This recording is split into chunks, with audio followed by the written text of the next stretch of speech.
Welcome back. देखिए, अभी तक हम लोगों ने लॉक्स पढ़ लिया था, ठीक है। लेकिन लॉक्स में एक बहुत बड़ी प्रॉब्लम ये है कि मान लीजिए आपके पास दो थ्रेड हैं, थ्रेड वन, थ्रेड टू। अब थ्रेड वन ने किसी रिसोर्स को ले ले लिया है। उसने क्या किया, उसे उसको लॉक कर दिया। अब जब तक वो अवेलेबल नहीं हो जाता तब तक थ्रेड टू उसको ले नहीं सकता। तो थ्रेड टू क्या करेगा, बार बार आएगा, उसको चेक कर देगा कि लॉक अभी लॉक है या अवेलेबल है, बार बार आके चेक करेगा।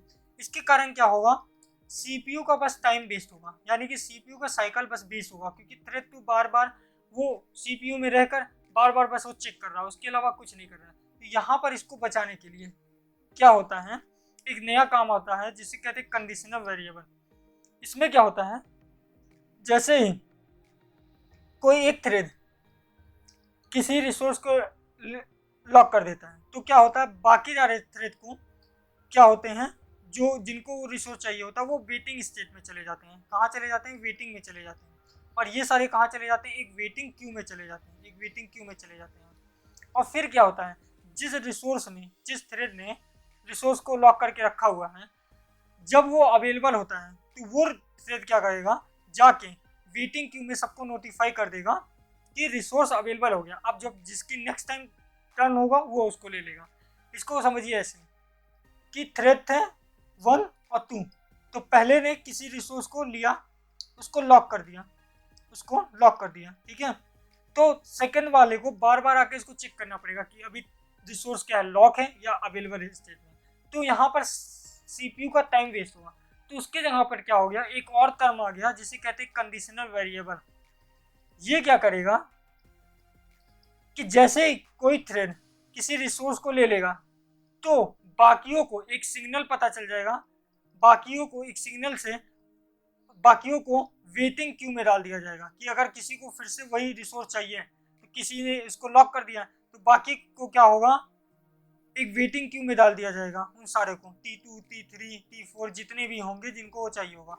और जब, तो आप कहेंगे पता कैसे चलेगा कि वो वाला लॉक खुल गया है, तो जो थ्रेड ने लॉक किया है वो जब अवेलेबल कर देगा उन्हें, तो वो नोटिफाई करेंगे, सिग्नल के थ्रू नोटिफाई कर देंगे इस क्यू को कि रिसोर्स अवेलेबल हो गया। इसी को कंडीशनल वेरिएबल कहते हैं।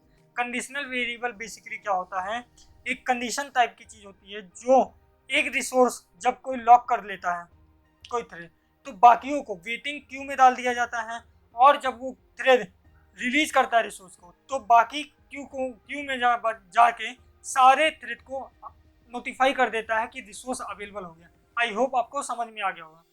दूसरा एक टर्म है जिसे कहते हैं सेमाफोर। इसमें क्या होता है, बेसिकली इसे आप पार्किंग लॉट की तरह समझिए, पार्किंग लॉट की तरह। इसमें बेसिकली क्या होता है कि मान लीजिए आपके पास पार्किंग लॉट में एक साथ तीन रिसोर्स आप एक साथ हैंडल कर सकते हो, तीन रिसोर्स, और 5 थ्रेड हैं जो उस रिसोर्स को ले मांग रहे हैं। आपके पास उस तरह के 3 ही कॉपी हैं और आप 5 लोग मांग रहे हैं।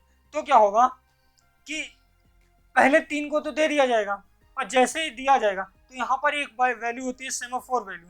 तो अगर उसकी वैल्यू मान लीजिए यहाँ पर n इज इक्वल टू 3, क्योंकि रिसोर्स 3 है, जैसे ही कोई उस रिसोर्स को लेगा इसकी वैल्यू डिक्रीमेंट हो जाएगी। मतलब पहले ने लिया तो 2 हो गया, दूसरे ने लिया तो 1 हो गया, एक ने लिया तो 0 हो गया। और जब 0 हो जाएगी वैल्यू तो वो रिसोर्स किसी और को अलॉट नहीं किया जा सकता, वो रिसोर्स ब्लॉक हो जाएगा तब तक जब तक कोई रिलीज नहीं करता। और जब कोई रिलीज करेगा उस रिसोर्स को तो सेमाफोर की वैल्यू इंक्रीज हो जाएगी। 1 हो गई, मान लीजिए यहाँ पर सेकंड ने अपना वर्क करके इसको रिलीज कर दिया, तब जो नेक्स्ट वाला थ्रेड होगा तब उसको वो ले पाएगा।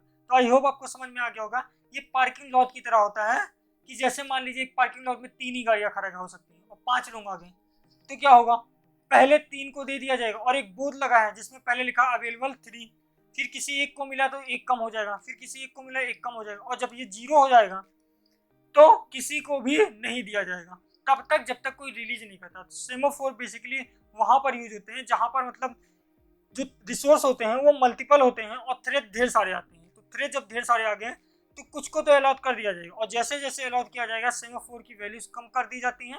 और जब वो 0 हो जाता है तो वो पर्टिकुलर रिसोर्स किसी और को अलॉट नहीं किया जा सकता, वो ब्लॉक हो जाता है तब तक जब तक कोई जिस जिस थ्रेड ने उसको लिया है तब तक कोई रिलीज नहीं कर दे।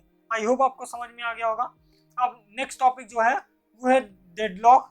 डेडलॉक एक लंबा टॉपिक है, तो मैं नेक्स्ट वीडियो में इसको कवर करूंगा कि डेडलॉक होता क्या है, किस कंडीशन को डेडलॉक कहते हैं और कैसे, किन कारणों से कंडीशन होता है, कैसे इसके रिलीज पा सकते हैं। और इससे रिलेटेड एक एल्गोरिदम होता है, उसे कहते हैं बैंकर्स एल्गोरिदम। तो नेक्स्ट वीडियो में हम सब कुछ देखेंगे।